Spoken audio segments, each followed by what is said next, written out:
Next topic is theories of failure.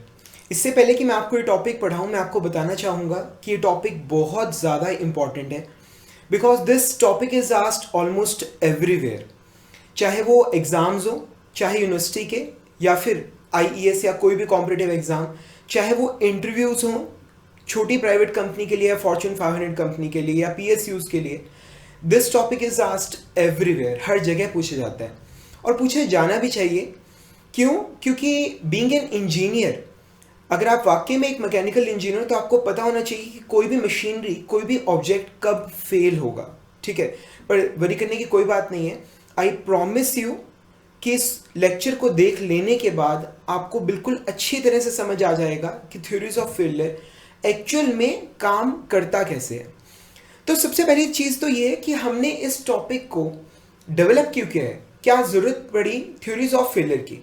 तो हम सभी जानते हैं कि हम सभी ने अपनी स्ट्रेंथ ऑफ मटेरियल्स लैब में परफॉर्म किया है ultimate tensile test, universal testing machine जो यूटीएम होती है, उसके ऊपर हमने एक परफॉर्म किया है अल्टीमेट टेंसाइल टेस्ट, जिसमें आप सिंपली क्या करते हो कि आपके पास एक स्पेसिमेन है, आप उसे ग्रिप करते हो और उसके ऊपर आप फोर्स लगाते हो और एलोंगेट करते हो उसको। तो मैं उस पर लोड लगा रहा हूँ, ठीक है। तो लोड लगाने से पैदा होता है स्ट्रेस और स्ट्रेन, उसमें एलोंगेशन आ रही है, स्ट्रेन पैदा हो रहा है, और लोड लगा रहा हूँ, स्ट्रेस पैदा हो रहा है। दोनों चीज़ें पैदा होती है जिसे हम प्लॉट कर लेते हैं। तो जब आप उसे प्लॉट करते हैं, you get a diagram like this, और उसमें आपको अलग अलग तरह के पॉइंट्स मिल जाते हैं। For example, you get the proportional limit, elastic limit, yield stresses and ultimate tensile stress and fracture point। ठीक है, तो यहां से मेनली आपको दो वैल्यूज हम निकाल लेते हैं। क्या? This is the ultimate tensile strength. Suppose कीजिए इसकी वैल्यू आ रही है 370 मेगापास्कल और आपने निकाल लिया है यील्ड स्ट्रेस, सपोज कीजिए इसकी वैल्यू आ रही है 200 मेगापास्कल। तो हम इस बात को जानते हैं कि जो हमारा स्पेसिमेन है या जो हमारा मटेरियल है, अगर उसके ऊपर एक्सियल स्ट्रेस में लगाऊं, अगर उसकी वैल्यू 200 मेगापास्कल से ज़्यादा होगी तो उसमें परमानेंट डिफॉर्मेशन आ जाएगी, और अगर उसके एक्सियल स्ट्रेस की वैल्यू 370 से ज़्यादा होगी तो वो टूट भी सकता है, फ्रैक्चर हो सकता है। पर ये जो सिनेरियो है ये हमें मिलता है सिर्फ in case of uniaxial tensile test. ठीक है, जब आप लोडिंग लगा रहे हैं, यूनी एक्सियल लोडिंग, जब एक ही एक्सिस के अबाउट लोड लग रहा है तो ये सिचुएशन क्रिएट होती है। पर क्या होगा अगर दो डायरेक्शंस में स्ट्रेस लग रहा हो? फॉर एग्जांपल, आपके पास वाई डायरेक्शन में भी स्ट्रेस लग रहा है और एक्स में भी लग रहा है, या फिर क्या होगा अगर तीनों ही डायरेक्शन में स्ट्रेस लग रहा हो, मतलब एक्स में भी लग रहा है, वाई में भी लग रहा है और जेड में भी लग रहा है। ऐसे में कंपोनेंट कब फेल होगा? ठीक है ना, क्योंकि हमने जो भी मेथड डेवलप किया है वो हमने डेवलप किया है यूनी एक्सेल लोडिंग के लिए। अगर कोई कॉम्प्लेक्स स्टेट हो स्ट्रेसेस की जिसमें तीनों ही डायरेक्शन में स्ट्रेसेस पैदा हो रहे हैं, ऐसे केस में फेलियर कब होगा, ये जानने के लिए हमने डेवलप की हैं थ्योरीज ऑफ फेलियर। तो इससे पहले कि हम थ्योरीज ऑफ फेलियर पढ़े, हमें पढ़ना होगा, हमें समझना होगा कि फेलियर एक्चुअल में होता क्या है। डेली लैंग्वेज में हम ये समझते हैं कि फेलियर का मतलब है टूटना। ठीक है, कि मतलब जब अगर कंपोनेंट टूट गया दैट मीन्स वो फेल हो गया। पर इंजीनियरिंग में ऐसा नहीं है। तीन केसेस हो सकते हैं। क्या? या तो वो कंपोनेंट वाकई में टूट जाए, ठीक है, then it may be considered to have failed. ऐसे केस में स्ट्रेसेस की वैल्यू अगर अल्टीमेट टेंसाइल स्ट्रेंथ से ज्यादा हो जाती है then it would be considered to have failed. या दूसरा केस हो सकता है कि आपके ऑब्जेक्ट में परमानेंट डिफॉर्मेशन आ जाए, वो टूटा नहीं बट परमानेंटली डिफॉर्म हो गया है।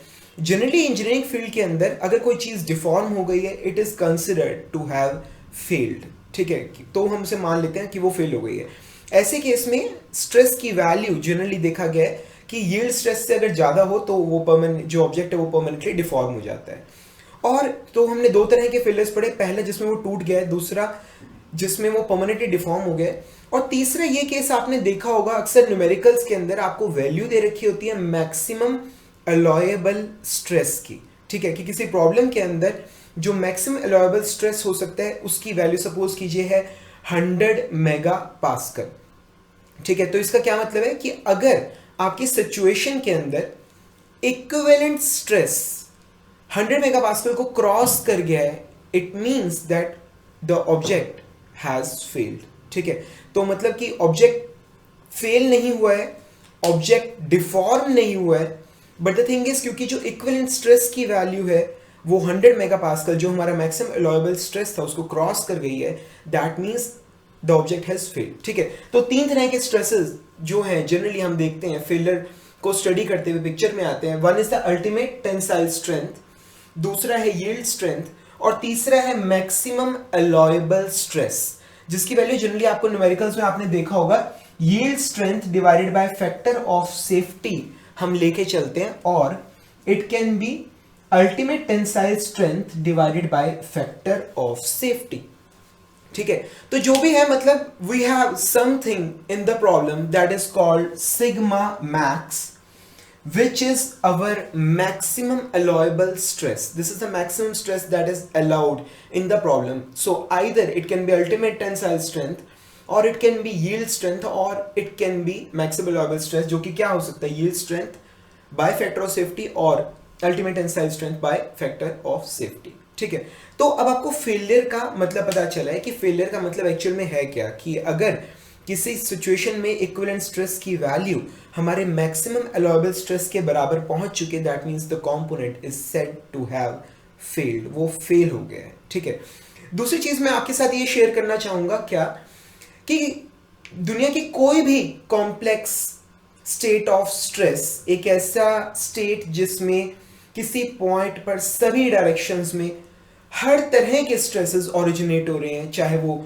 मतलब टेंसाइल कंप्रेसिव लोड्स हो या फिर चाहे वो शेयर लोड्स हो, दुनिया की कोई से भी situation it can be expressed in terms of three principal stresses. ठीक है, तो चाहे सिचुएशन कैसी भी हो, it can be expressed in terms of three principal stresses that is sigma 1, sigma 2 and sigma 3। ठीक है, हमने पहले पिछले लेक्चर में हमने पढ़ा था कि प्रिंसिपल स्ट्रेस क्या होता है। बेसिकली एक ऐसा प्लेन जिसपे शेयर स्ट्रेस की वैल्यू 0 है, दैट्स प्रिंसिपल प्लेन, और उस प्लेन पे जो नॉर्मल स्ट्रेस की वैल्यू होती है that is what is known as principal stress. So either this value is the maximum value और it is the minimum value. तो या तो ये वैल्यू सबसे मैक्सिमम होती है या फिर ये वैल्यू सबसे मिनिमम होती है कंसिडरिंग साइन, साइन को कंसिडर करते हुए। ठीक है, कंसिडरिंग साइन इसलिए बोला है because compressive stresses they are negative. ठीक है, so the situation may be something like 40 and minus 100. So 40 is the maximum value and minus 100 is the minimum value considering sign. ठीक है, तो कोई सी भी situation आप it can be represented with the help of the three principal stresses sigma 1, sigma 2 and sigma 3. And generally ये strict नहीं है। Generally जो sigma 1 होता है इसकी वैल्यू सबसे ज्यादा होती है, सिग्मा 2 की वैल्यू उससे कम होती है और सिग्मा 3 की वैल्यू उससे कम होती है। ठीक है, तो sigma 1 is greater than equal to sigma 2 and this is greater than equal to sigma 3।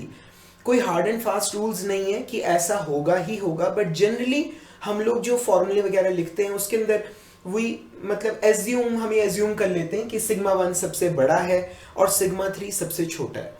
ये तो सिचुएशन है 3 डायमेंशन के लिए। अगर आप काम कर रहे हैं 2 डायमेंशन के लिए तो ऐसे केस में हम स्ट्रेसेस ले लेते हैं सिग्मा 1 एंड सिग्मा 2। ठीक है, तो अगर आप 2D के अंदर काम कर रहे हैं तो जो स्ट्रेस वैल्यूज हैं they are generally taken as principal stresses को हम ले लेते हैं सिग्मा 1 और sigma 2 and the third principal stress is 0। ठीक है, ये बड़ी इंपॉर्टेंट चीज है। मैं ये नहीं कह रहा कि तीसरा प्रिंसिपल स्ट्रेस नहीं है, तीसरा प्रिंसिपल स्ट्रेस वहां प्रेजेंट है पर उसका जो मैग्नीट्यूड है वो 0 है। ये चीज भी कुछ सिचुएशंस में बड़ा इंपॉर्टेंट रोल प्ले करती है। ठीक है, तो अब हम इंट्रोडक्शन, एक बेस भूमिका हम तैयार कर चुके हैं थ्योरीज ऑफ फेलियर को पढ़ने के लिए। ठीक है,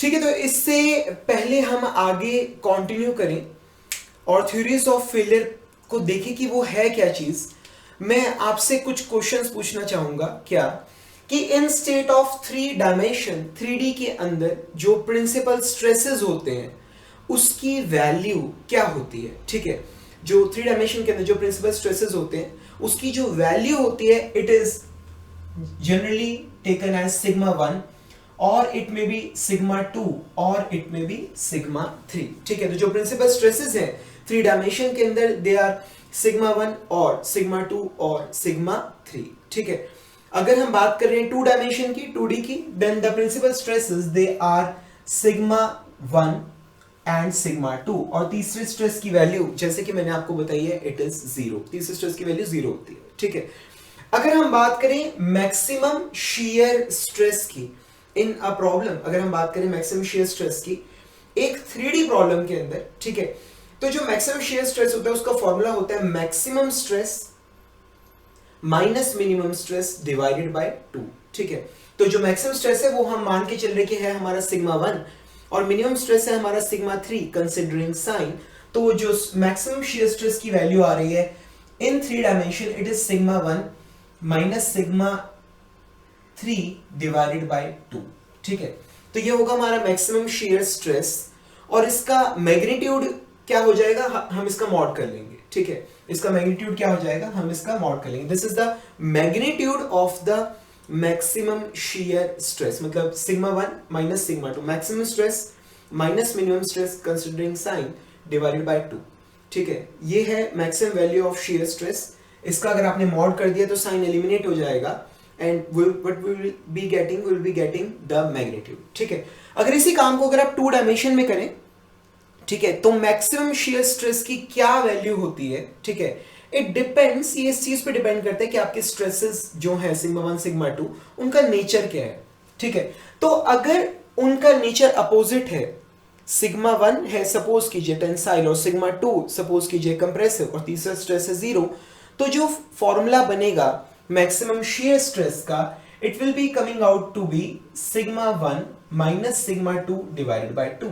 ठीक है, तो जो वैल्यू आएगी मैक्सिमम शियर स्ट्रेस की it will be sigma 1 minus sigma 2 by 2। ठीक है, तो ये वैल्यू आ जाएगी। ठीक है, अगर हमारे पास दोनों ही स्ट्रेस सिग्मा 1 और सिग्मा 2 दोनों ही टेंसाइल हैं या फिर दोनों ही कंप्रेसिव हैं, ठीक है, तो एक बड़ा ही खास केस बनता है, या तो दोनों ही टेंसाइल है दोनों ही कंप्रेसिव, मतलब दोनों का जो साइन है अगर वो सेम है, ऐसे केस में जो मैक्सिमम स्ट्रेस होगा अगर टेंसाइल है तो जो मैक्सिमम स्ट्रेस होगा it will be sigma 1 and the minimum stress it will B 0। ठीक है, ये एक बड़ा ही नोट करने वाला पॉइंट है कि हम चाहे 2 डायमेंशन में काम कर रहे हो पर जो ऑब्जेक्ट है वो एक 3D ऑब्जेक्ट होता है हमेशा, और वो फेल किसी भी प्लेन में हो सकता है। ऐसा नहीं है कि हम 2D में काम करें तो 2D में ही फेल होगा, वो 3D में भी फेल हो सकता है। ठीक है ना, तो अगर मैक्सिमम स्ट्रेस दोनों ही स्ट्रेसेस टेंसाइल है तो ज्यादा मैग्नीट्यूड सिग्मा 1 का होगा और मिनिमम स्ट्रेस होगा आपका 0। So the value of maximum shear stress it can also और it can also be sigma 1 by 2। ठीक है, ये हो सकती है। और अगर दोनों ही कंप्रेसिव है तो सिग्मा 1 कंप्रेसिव है, सिग्मा 2 भी कंप्रेसिव है और सिग्मा 2 का मैग्नीट्यूड सबसे कम है, मतलब मैग्नीट्यूड ज्यादा है। ठीक है, सिग्मा 2 का, और then it will be sigma 2 by 2।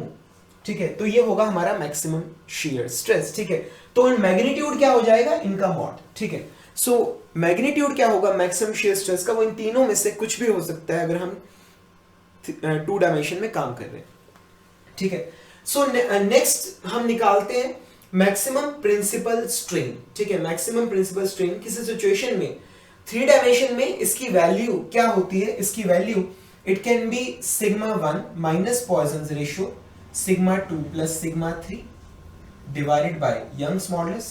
ठीक है, या तो ये हो सकती है इसकी वैल्यू, ठीक है, और its value can be sigma 3 minus Poisson's ratio sigma 1 plus sigma 2। ये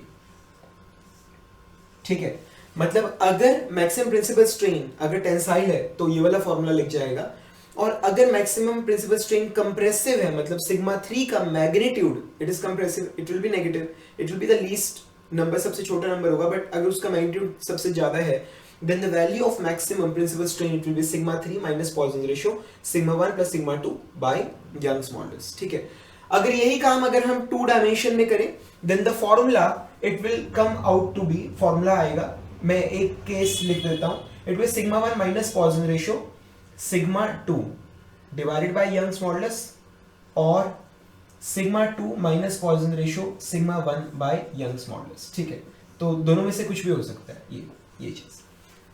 ठीक है, हम इसका मॉड कर लेते हैं। ठीक है, to consider the magnitude consider करने के लिए। ठीक है, next is maximum strain energy. हम ये सारे फॉर्मूले हमने पहले पढ़ रखे हैं क्लास में, हम जस्ट इन्हें दोबारा लिख रहे हैं। ठीक है, मैक्सिमम स्ट्रेन एनर्जी, इसका फॉर्मूला होता है 1/2E bracket start sigma 1 square plus sigma 2 square plus sigma 3 square minus 2 poison ratio sigma 1 sigma 2 plus sigma 2 sigma 3 plus sigma 3 sigma 1। ठीक है, this is the value of, ठीक है, this is the value of maximum strain energy in 3 dimension. 3 dimension के लिए जो value है maximum strain energy की वो क्या है 1/2E bracket start sigma 1 square plus sigma 2 square plus sigma 3 square minus 2 poison ratio sigma 1 sigma 2 sigma 2 sigma 3 sigma 3 sigma 1। ठीक है, ये वो फॉर्मूले जो हमने डिराइव कर रखे हैं पहले। ठीक है, अगर इसी की वैल्यू को मैं 2 डायमेंशन में निकालना चाहूं तो जो एक्सप्रेशन आता है it is sigma 1 square plus sigma 2 square minus 2 poison ratio sigma minus 2 poison ratio sigma 1 sigma 2 divided bye 2E। ठीक है, this is the value of maximum strain energy.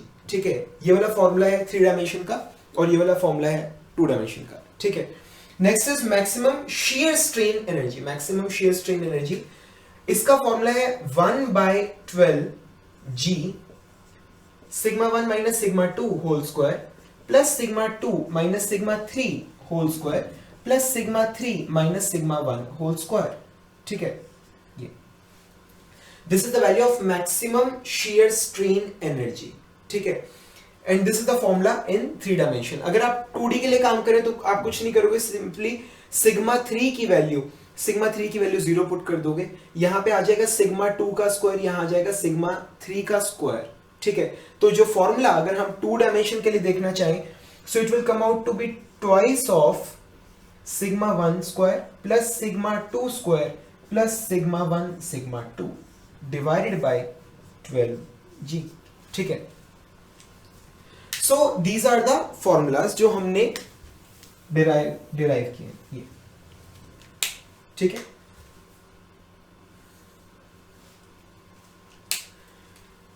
अभी तक हमने कुछ नहीं किया, थ्योरीज ऑफ फेलियर अभी तक हमने पढ़ना शुरू नहीं किया है। हमने सिर्फ फॉर्मूले लिखे हैं इन 5 चीजों के, maximum principal stress, maximum shear stress, maximum principal strain, maximum strain energy और मैक्सिमम शियर स्ट्रेन एनर्जी। इन 5 चीजों के हमने फॉर्मूले लिखे। ठीक है, okay, now comes the third situation. हम किसी भी चीज की वैल्यूज निकालते हैं with the help of ultimate tensile test.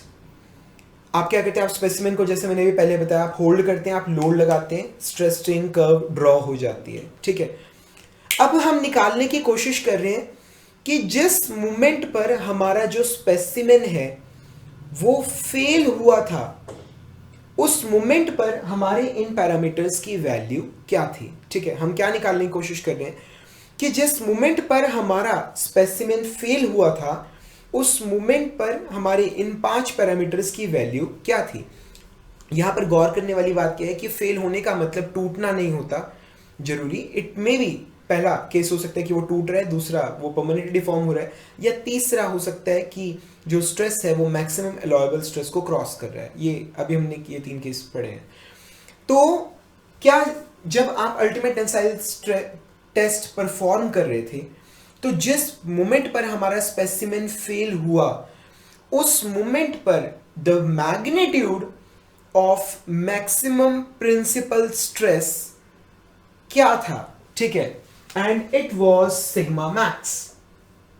ठीक है, इट वाज सिग्मा मैक्सिमम। ठीक है, जब हमारा कंपोनेंट फेल हुआ उस मोमेंट पर मैक्सिमम प्रिंसिपल स्ट्रेस की वैल्यू क्या थे, सिग्मा मैक्स। जब हमारा कंपोनेंट फेल हुआ उस मोमेंट पर मैक्सिमम shear स्ट्रेस की वैल्यू क्या थी? अब मैक्सिमम क्या सिग्मा 1 की वैल्यू है सिग्मा मैक्सिमम, और बाकी दोनों स्ट्रेसेस मेरे हैं zero. Uniaxial tensile test के दौरान बाकी दोनों स्ट्रेसेस की value zero, so the value of maximum shear stress is sigma maximum divided by 2। ठीक है, जिस टाइम पर मेरा कंपोनेंट फेल हुआ उस टाइम पर मैक्सिमम प्रिंसिपल स्ट्रेन की वैल्यू क्या थी? इस फॉर्मूले के अंदर सिग्मा 1 की वैल्यू पुट करूंगा सिग्मा मैक्सिमम, ये बेसिकली मेरा अलाउएबल स्ट्रेस है, माइनस पॉइजन रेशियो, इन दोनों स्ट्रेसेस की वैल्यू में जीरो पुट कर दूंगा। ठीक है, so what I get is sigma maximum divided by E. ठीक है, sigma maximum divided by E. Next is maximum strain energy. जिस मोमेंट पर मेरा कंपोनेंट फेल हुआ उस मोमेंट पर, जिस मोमेंट पर मेरा कंपोनेंट फेल हुआ उस मोमेंट पर उस स्पेसिमेन ने अपने अंदर कितनी स्ट्रेन एनर्जी स्टोर कर रखी थी पर यूनिट वॉल्यूम। ठीक है, तो क्या है सिग्मा 2 और सिग्मा 3 दोनों की वैल्यू जीरो पुट करूंगा and I get the formula sigma 1 square divided by 2e। Similarly जिस मोमेंट पर हमारा कंपोनेंट फेल हुआ यूनी एक्सियल लोडिंग पे, eight the point of failure हमारे कंपोनेंट ने कितनी shear strain एनर्जी अपने अंदर स्टोर कर रखी थी। यानी कि जो हमारा कंपोनेंट है वो एट द मैक्सिमम कितनी shear strain energy per unit volume store कर सकता है। ठीक है, तो उसकी वैल्यू यहां पे सिग्मा 2 और सिग्मा 3 दोनों की वैल्यू जीरो पुट करता हूं, so the formula that I get is 2 sigma 1 square divided by 12g।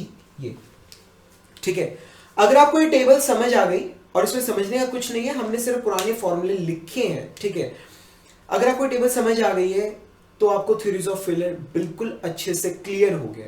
ठीक है, एक्चुअली में थ्योरीज ऑफ फेलियर में इस चैप्टर में हमारे पास मेनली 5 तरह की थ्योरीज है। The first one is maximum principal stress theory, maximum shear stress theory, maximum principal strain theory and so on. तो अकॉर्डिंग टू, अब ध्यान से सुनिएगा बिल्कुल क्लियर हो जाएगा, according to maximum principal stress theory an object will fail। maximum principal stress theory के हिसाब से हमारा जो ऑब्जेक्ट है वो तब फेल होगा जब किसी पॉइंट पे मैक्सिमम प्रिंसिपल स्ट्रेस की वैल्यू, ठीक है, जब किसी पॉइंट पे प्रिंसिपल स्ट्रेस की maximum value it will be equal to the maximum value of stress at a point during the uniaxial tensile test। ठीक है, क्या चीज है कि मेरा जो कंपोनेंट है वो मैंने यूनिएक्सियल टेंसाइल टेस्ट से निकाला है कि मेरा जो कंपोनेंट है वो मैक्सिमम कितना स्ट्रेस सहन कर सकता है, इट इज सिग्मा मैक्सिमम और सिग्मा अलाउएबल जो भी है। तो मेरा कंपोनेंट कब फेल होगा according to maximum principal stress theory? Component तब फेल होगा जब प्रिंसिपल स्ट्रेस की जो मैक्सिमम वैल्यू है it will be equal to the maximum principal stress at a point in uniaxial tensile test at the point of failure. ठीक है ना, so तो क्या आ जाएगा, what I get is according to maximum principal stress, ये इनका mod का जो मैक्सिमम है when this will be equal to, when this will be equal to sigma maximum, जो मेरा कंपोनेंट है वो फेल हो जाएगा। ठीक है, similarly according to maximum shear stress theory an object, कोई भी ऑब्जेक्ट जिसके ऊपर कॉम्प्लेक्स स्ट्रेसेस लग रहे हैं, इट विल फेल, वो कब फेल होगा जब उस ऑब्जेक्ट के अंदर जो मैक्सिमम shear स्ट्रेस का मैग्नीट्यूड है, मैक्सिमम shear स्ट्रेस का जो मैग्नीट्यूड है it will be equal to the value of maximum shear stress at a point in a specimen in uniaxial tensile test. जो आप यूनिएक्सियल टेंसाइल टेस्ट परफॉर्म कर रहे हैं उसके अंदर eight the point of failure जो maximum shear stress की value होगी, जब हमारे स्पेसिमेन की वैल्यू इसके बराबर हो जाएगी, the component will fail. Similarly maximum principal strain theory says that according to maximum principal strain theory an object will fail, एक ऑब्जेक्ट तब फेल होगा when the value of maximum principal strain in the object it reaches the value of maximum principal strain in the specimen at the point of failure, of course in uniaxial tensile test. ठीक है कि जब हमारा specimen fail हुआ था उस moment पे जो वैल्यू थी हमारे मैक्सिमम प्रिंसिपल स्ट्रेन की, जो हमारे कंपोनेंट का स्ट्रेन उसके बराबर पहुंच जाएगा तो हमारा कंपोनेंट फेल हो जाएगा. ठीक है. Similarly according to maximum strain energy theory, हमारा कंपोनेंट तब फेल होगा जब हमारे कंपोनेंट के अंदर जो स्ट्रेन एनर्जी है, it will reach the value of strain energy at a point in the specimen at the point of failure in uniaxial tensile test. ठीक है ना. तो similarly maximum shear strain energy, ये क्या होता है? स्ट्रेन एनर्जी थ्योरी ये कहती है कि एक जो हमारा स्पेसिमेन है ये तब फेल होगा when the value of shear strain energy it will reach और it will be equal to the value of shear strain energy at a point at the moment of failure in uniaxial tensile test. ठीक है. तो हमें करना सिर्फ इतना है क्या कि जिस मोमेंट पे हमारा स्पेसिमेन फेल हो रहा है, उस मोमेंट पे हमें इन जिस भी थ्योरी की आप बात कर रहे हो, सपोज कीजिए आप मैक्सिमम स्ट्रेन एनर्जी थ्योरी की आप बात कर रहे हो. ठीक है. तो जब आपका स्पेसिमेन फेल हो रहा है उस मोमेंट पे आप स्ट्रेन एनर्जी की वैल्यू निकाल लो. This is the maximum value जो आपका मटेरियल अपने अंदर, this is the maximum strain energy जो मटेरियल अपने अंदर स्टोर कर सकता है. ठीक है. तो जब हमारा जो रियल सिचुएशन है उसके अंदर स्ट्रेन एनर्जी की वैल्यू हमारी मैक्सिमम स्ट्रेन एनर्जी के बराबर पहुंच जाएगी तो कंपोनेंट फेल हो जाएगा. ठीक है ना. इसी काम को आप 2D में कर सकते हो. 2D वाला और भी ज्यादा आसान हो जाएगा. ठीक है. 2D में क्या है कि जब value in case of 2 dimension जो भी वैल्यू आ रही है, जब ये बराबर हो जाएगी अपने कोरस्पॉन्डिंग वैल्यू के at the point of failure, ठीक है, then the component will fail. तो कुल मिला के थ्योरीज ऑफ फेलियर में सिर्फ इतना है कि जिस भी थ्योरी की आप बात कर रहे हैं, 5 थ्योरीज हैं, जिस भी थ्योरी की आप बात कर रहे हैं, सपोज कीजिए आप मैक्सिमम प्रिंसिपल स्ट्रेन थ्योरी की बात कर रहे हैं, तो कंपोनेंट तब फेल होगा, आपका जो कंपोनेंट है वो तब फेल होगा जब आपके कंपोनेंट के अंदर प्रिंसिपल स्ट्रेन की जो मैक्सिमम वैल्यू है वो बराबर हो जाएगी प्रिंसिपल स्ट्रेन की वैल्यू के, जो कि यूनिएक्सियल टेंसाइल टेस्ट में हमें मिल रही थी at the point of failure. ठीक है. So these are theories of failure. They are extremely easy, बहुत ज्यादा आसान है. आई होप कि आपको पूरी तरह से समझ आ गई होंगी. बस एक छोटा सा पॉइंट है क्या कि ये थ्योरीज एग्जाम में या इंटरव्यूज में कभी भी इनके अपने इन नामों से नहीं आती, क्योंकि इन नामों से तो डायरेक्टली पता लग जाता है कि ये कौन सी थ्योरी है. ठीक है. तो मैक्सिमम प्रिंसिपल स्ट्रेस थ्योरी, इसका नाम इसके ओरिजिनेटर के बेस पे है रेनकाइन थ्योरी. ठीक है. हम इसे बुलाते हैं Rankine theory. And this is the only theory जो हम ब्रिटल मटेरियल्स के लिए यूज करते हैं. जो ये मैक्सिमम प्रिंसिपल स्ट्रेस थ्योरी है, ये हम सिर्फ यही वो थ्योरी है जो हम ब्रिटल मटेरियल्स के लिए इस्तेमाल करते हैं. बाकी की चारों थ्योरीज हम डक्टाइल मटेरियल्स के लिए इस्तेमाल करते हैं. ठीक है.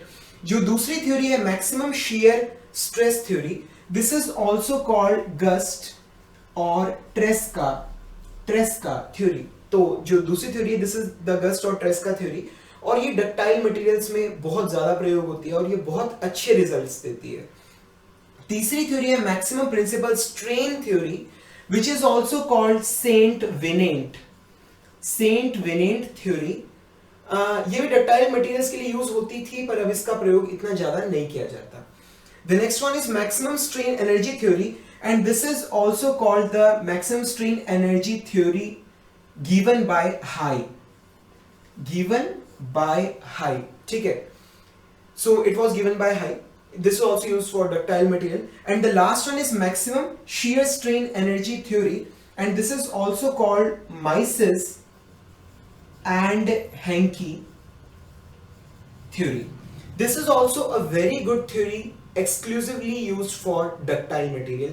ये theory भी ductile material के लिए बहुत बढ़िया results देती है. तो हम मैक्सिमम प्रिंसिपल स्ट्रेस थ्योरी सिर्फ रनकाइन के लिए इस्तेमाल करते हैं, मेनली मतलब ब्रिटल मटेरियल्स के लिए हम इस्तेमाल करते हैं, बाकी की चारों थ्योरीज हम डक्टाइल के लिए इस्तेमाल करते हैं, जिसमें मैक्सिमम शियर स्ट्रेस थ्योरी और maximum shear strain energy theory ये दोनों डक्टाइल के लिए सबसे बेहतर रिजल्ट्स देती हैं.